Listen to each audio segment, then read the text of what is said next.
Right, in these images from yesterday, I was a bit early to the beach. I decided, you know what, the sun's nice and low. I could probably get a cool few shots. And I wanted to wait for everyone here to go to work. There was just one peak. The waves were really small, but it was a nice, clear day, nice and warm. Water was clean. So I thought while I was just quickly editing these, I will run through a few highlights that I picked out that I think are quite important. With all of these, I shot on my Fuji X-H1 with the XF 100-400 lens. I was shooting from the beach toward the east with the sun obviously behind them. So I'm not going to lift the shadows and flatten everything out. There must be shadow on this side of the wave. It makes sense to me, and on her face. And I think the biggest thing about these images were the way the sun was warming her back, and that's what I wanted to bring across. I think the main thing I want to talk about with this specific image was the crop and the choice of crop. Now I've cropped it to 4:3. Standard out of my camera is 3:2, and I know, typically you want to tend to jump to whether it be the original crop or 16:9, and you've got this nice long space in front of her showing where she's going.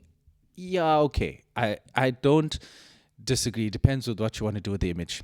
If I wanted to purely focus on her and then leave some space for her, yes, I would probably do that, or even leave it in 3:2, and it would be very similar. But I wanted to, for me in this case, be a bit more contextual.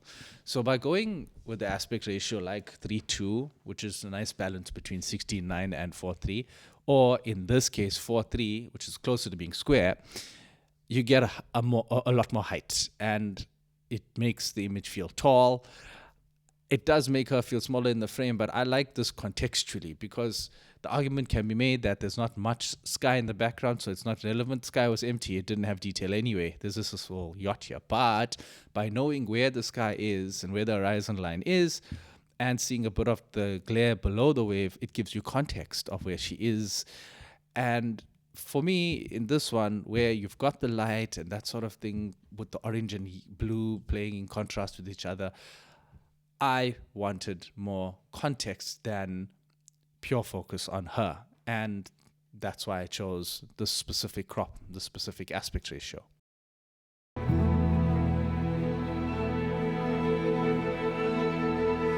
In this image with Steph, same time of day, nice and warm light coming from the sunrise, a little bit after sunrise. Sun was already up in the sky a bit.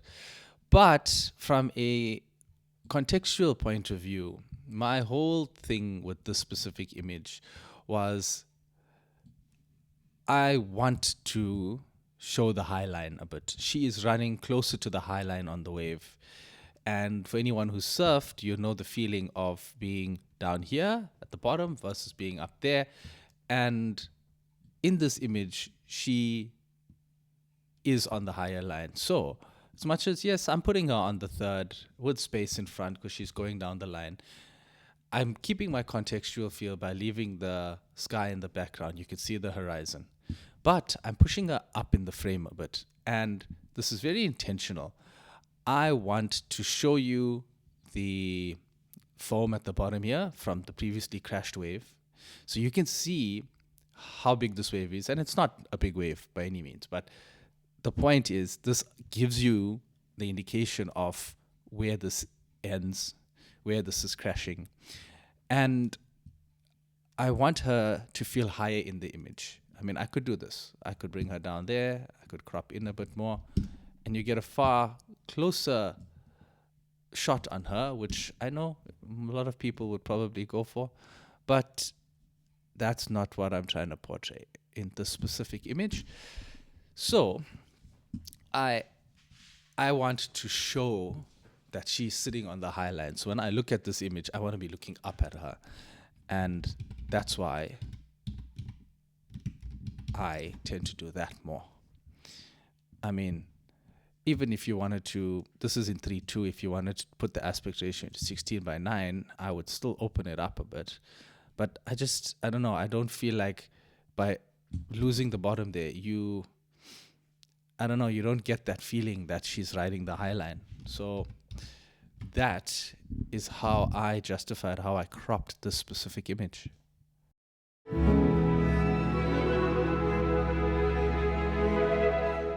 With these two images of Carla, she is one of Dave's new students. This is only a fourth lesson. And I wanted to show why I made the choices I did. And these were literally one frame after the other. I was shooting on low or medium frame rate. I don't shoot on a very high frame rate in either event. But there's two different intentions with the two different crops. If you look at this, right? This crop, she is looking directly at me.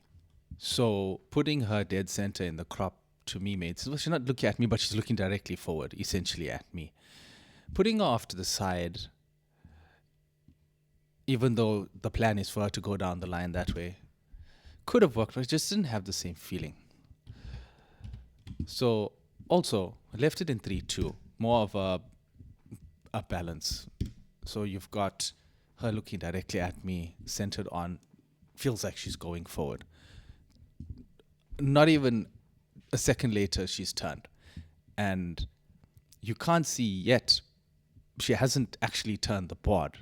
But this already tells you, right, I'm going that way down the line. I am heading this way. And so I pushed her over to the left a little bit, still to show the wake, still want to see the wake, but 16:9 gives me that feeling of traveling along the wave. And I use that quite often. Firstly, it feels cinematic in some sense because that's what we're used to seeing in a cinema, a much wider aspect ratio.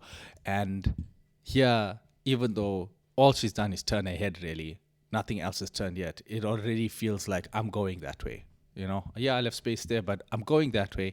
But I haven't pushed her all the way over there. So I could have cropped much in tighter, put her on the third, like the rules say. I don't like that. I personally barely ever use the exact third. Just slightly off center works, I think. It tells me I'm still going straight, but I'm about to go to the right of the image, so going her left.